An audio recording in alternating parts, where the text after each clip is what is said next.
حضرت عمر رضی اللہ عنہ، جن کے نام پر آج بھی مسلمانوں کو فخر ہے اور جن کے جوش ایمانی سے آج 1300 برس بعد تک کافروں کے دلوں میں خوف ہے۔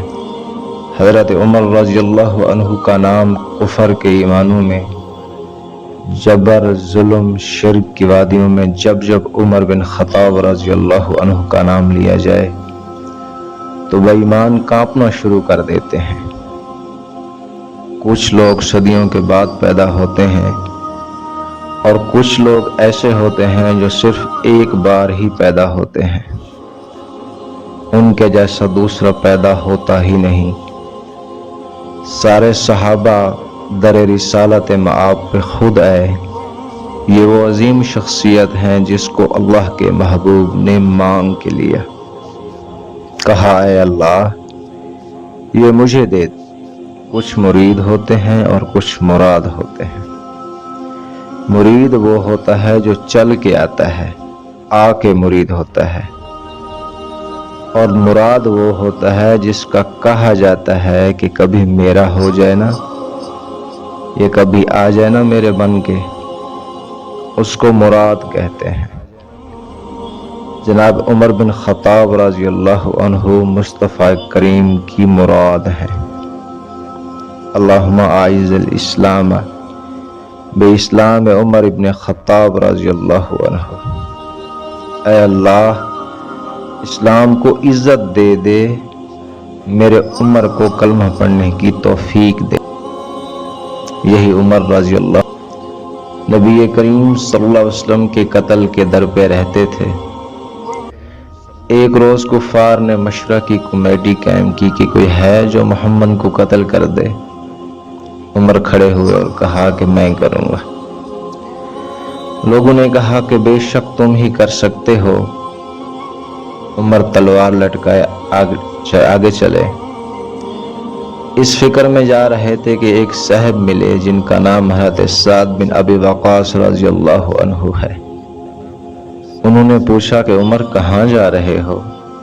کہنے لگے کہ محمد صلی اللہ علیہ وسلم کے قتل کی فکر میں ہوں، نعوذ باللہ۔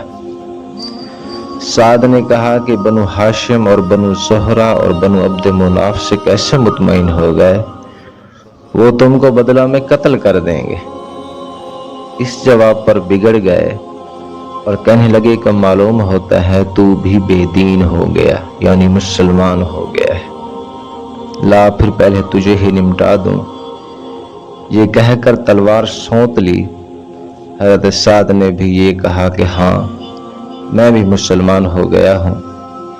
تلوار سنبھالی، دونوں طرف سے تلوار چلنے کو تھی۔ حضرت سعد نے کہا کہ پہلے اپنے گھر کی تو خبر لے، تیری بہن اور تیرے بہنوئی دونوں مسلمان ہو چکے ہیں۔ یہ سننا تھا کہ غصے سے بھر گئے اور سیدھے بہن کے گھر گئے۔ دونوں میاں بیوی قرآن شریف پڑھ رہے تھے۔ حضرت خباب رضی اللہ عنہ جو ہے ان کو قرآن مجید پڑھا رہے تھے۔ وہ عمر کے آنے کا سنتے ہی اندر چھپ گئے اور وہ جلدی میں صحیفہ جس پر قرآنی آیات لکھی ہوئی تھیں وہ بھی باہر ہی رہ گیا۔ اس کے بعد گھر میں اور پوچھا کہ کیا کر رہے تھے اور یہ آواز کس کی تھی؟ بہنوئی نے کہا کہ بات چیت کر رہے تھے۔ کہنے لگے کیا تم نے اپنے دین کو چھوڑ کر دوسرا دین اختیار کر لیا؟ بہنوئی نے کہا کہ اگر دوسرا دین حق ہو تب بھی یہ سننا تھا کہ ان کی داڑھی پکڑ کر کھینچی اور بے تحاشا ٹوٹ پڑے اور زمین پر گرا کر خوب مارا۔ بہن نے چھڑانے کی کوشش کی تو ان کے منہ پر ایک تماچا اس زور سے مارا کہ خون نکل آیا۔ وہ بھی آخر عمر ہی کی بہن تھیں۔ کہنے لگی کہ عمر ہم کو اس وجہ سے مارا جاتا ہے کہ ہم مسلمان ہو گئے۔ بے شک ہم مسلمان ہو گئے ہیں، تجھ سے جو ہو سکے تو کر لے۔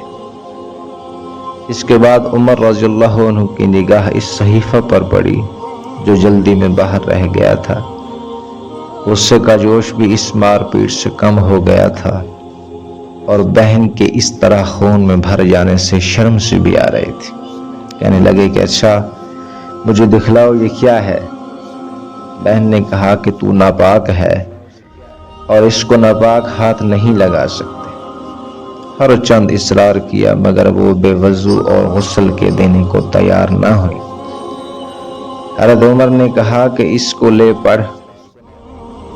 اس میں سورہ طٰہٰ کی آیت لکھی ہوئی تھی، اننی انا اللہ لا الہ الا انا فاعبدنی واقیم الصلاۃ للذکر۔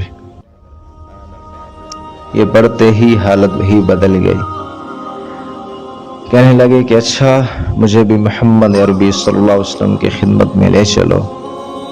یہ الفاظ سن کر حضرت خباب رضی اللہ عنہ جو چھپے ہوئے تھے نکلے اور کہا کہ اے عمر، تجھے خوشخبری دیتا ہوں کہ کل شب میں حضور اقدس صلی اللہ علیہ وسلم نے دعا مانگی کہ یا اللہ عمر اور ابو جہل میں جو تجھے زیادہ پسند ہو اس سے اسلام کو قوت عطا فرما۔